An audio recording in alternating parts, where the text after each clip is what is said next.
You ask Tiger to solve. This deals with linear equations with one unknown.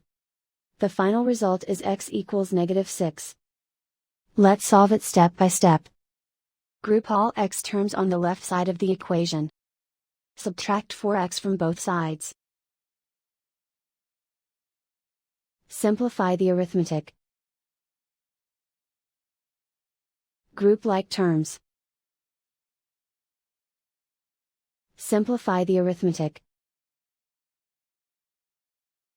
Convert the x into a positive number. Multiply both sides by -1. Remove the ones. Simplify the arithmetic. And so the final result is x equals -6.